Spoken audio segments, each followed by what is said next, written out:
All right. Okay, I am. Hello again, everybody. This is Virginia. This is my second live video, and I promise I'm not going to do live videos all the time, but there was a lot of excitement yesterday about watching the pollen going in and out of the hive. And so later, after that video, yesterday evening, I went into the hive and checked on the status. This is kind of our baby bee yard, and about 2.5 weeks ago, most of these hives we installed packages, and it's time to check in to see how things are going. And so things are going pretty well. Most of our hives here have the about 6 to 8 frames of brood. And so I thought if you guys really like watching pollen, that you'd probably enjoy actually getting into the hive and seeing it. So I've kind of rigged up the camera a little bit here. I can't see anything because I'm looking right into the sun. But the bees are just getting started here. You can see them flying. And what I'm gonna do is I'll show you the tools I'm working with, and then I'm gonna open it up, and we're actually gonna add a second brood box because we have one here, and you'll see inside I've got a feeder. I've been feeding them some cane sugar water to help them during these wet days when they can't fly, wet and cold days. And so we'll be moving up a brood box so the queen can move from the bottom up to the second box and start laying more eggs. So we've got some great weather ahead of us, 80-degree temperatures, so the bees are going to be super active, and you can already see them starting to move a lot. So I'm going to go ahead and get going, and you can see here I've got my veil, and I've got my hive tool and I like to use this hive tool too because it helps me to grab the frames, which makes it a lot easier to maneuver with. So I'll go ahead, get my veil on. Got my smoker here too. I'm not going to apply this smoke though until I get my everything else set up. So this could really be a stupid thing that I'm doing, or I think it's going to be a lot of fun. So I see comments, wow, this is interesting. Miranda, thanks so much. I agree with you. We should tell her to stop mowing the lawn. But the good news is there were some dandelions down below that mower. So I'm already seeing with the sun coming up, they're popping up. So that's a good thing. But yeah, I agree. I think we should just let everything go wild. Let all the dandelions and all the other flowers go. The bees would be super happy that way, I would say. So, okay, hopefully you guys can see this pretty well. I'll probably be, kind of a mixture between talking to you and looking inside. All right, so got my smoker. I'm gonna go ahead and I'm gonna get this top box off.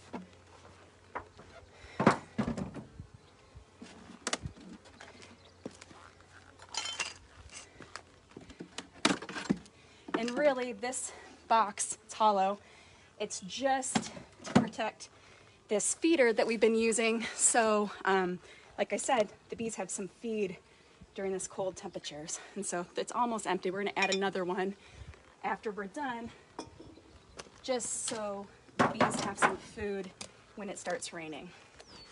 All right, so we'll make sure.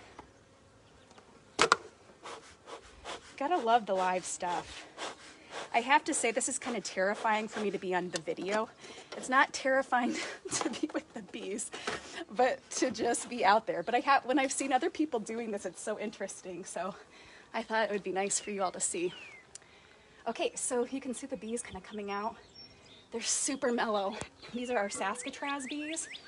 I'm gonna just smoke a little bit.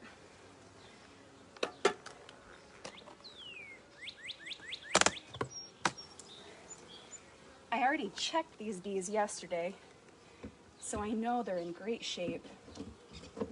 And you can just see them moving across. And so the queen will lay her eggs kind of in these central, what we call the nucleus of the hive, these central frames. And usually on the edges, you've got your pollen and honey.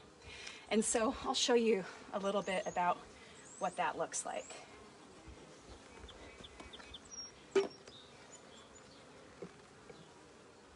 Now when I move these, I want to make sure that I put them back where I got them, for this brood frames especially. And so you can see this one has got a lot of eggs inside of it. You can't actually tell because the eggs are tiny inside of there.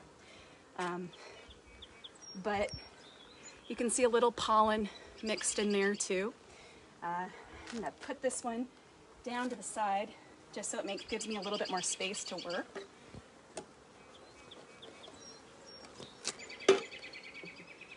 So let's go in a little bit further. Oh yeah.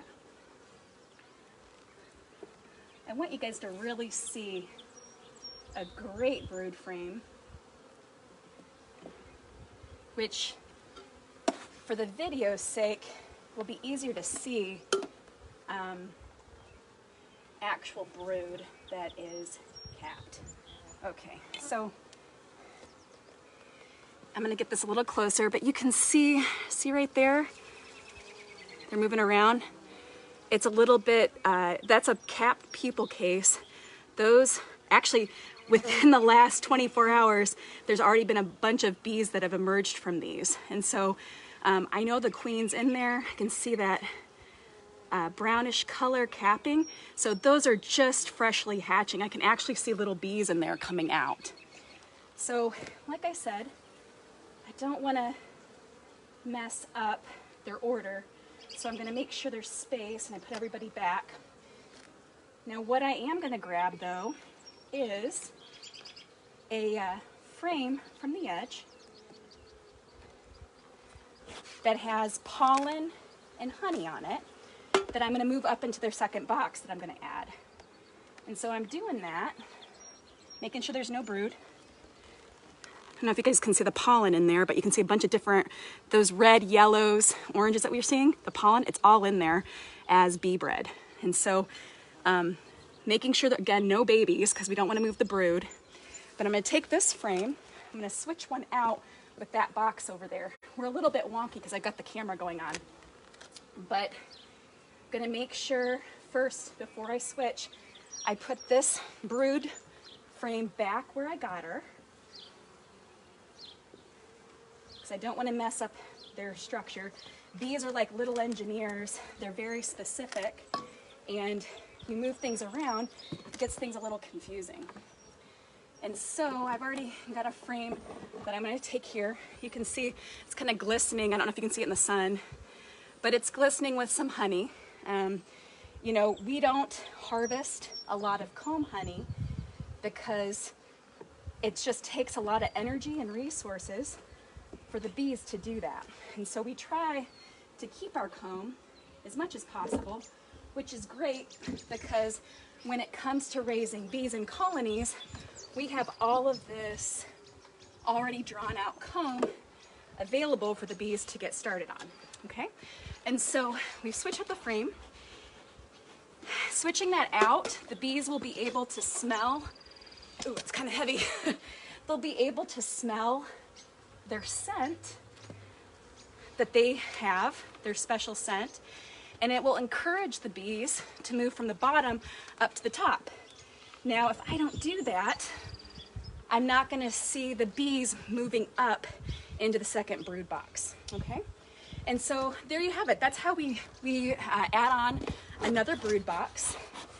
I'm going to, as I said earlier, give the bees a feeder, and so I'll put this top cover on like this, and then we'll make sure that, you know, all the bees move out of the way because we like for them to go and do their thing.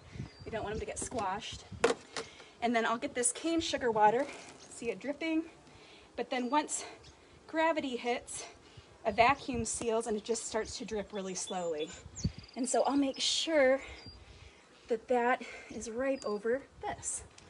I'll add on this box just to cover it up and protect it from any predators interested in getting some sugar water. Cover it this way. It'll be there available. And then, this is the fun part, we're gonna go ahead, expand this entrance, and let the bees fly. So that, my friends, is how you do it. I have my notebook with me here in the bee yard, and so I always will keep my notes in this, and then I'll usually go on the computer. I've got a program called Trello that allows me to have basically like a little card that I can keep track of with each bee and each hive. And so then I know throughout the season what's going on. And so yesterday, the hives look good. I do have one hive that is in emergency mode. I'm not sure exactly what happened. But we can tell that the queen didn't lay eggs. She may just be infertile. And so I've split a hive that was doing really well, and hopefully those bees will do what they do, which is they'll start. I took baby bees, new fresh eggs and young larvae that were less than a couple days old, put them into a new hive, and then the bees will start feeding those baby bees royal jelly, which will then help them to create their own queen. And so anyway, lots of stuff. I just wanted to share this with you. I thought that if you enjoyed watching pollen come and go, that you'd enjoy watching the inside of the hive. So, all right, thanks you guys for watching. I really appreciate it. On to the next hive.